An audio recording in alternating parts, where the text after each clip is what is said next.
Miss Mendoza palang pangalan niya at nagtatrabaho sa isang factory sa Freeport area. Aabang ako sa bukas at ibabalik ko ito sa kanya. Pagkakataon ko na rin para mapalapit kay Miss Beautiful.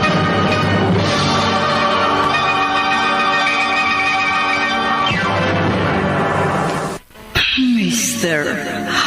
Romantico. Sayang, ngayon lang tayo nagkatagpo. Mr. Romantico, kahit pagod na ako dahil sa aking 8 to 5 job, sinisikap ko pa rin magkaroon ng oras para kay Manuel. Pero alam kong kulang pa rin yun. At kahit ilang beses na sinasabi sa akin ng aking asawa na naiintindihan niya ako, alam kong deep inside him, nasasaktan siya dahil sa aming sitwasyon.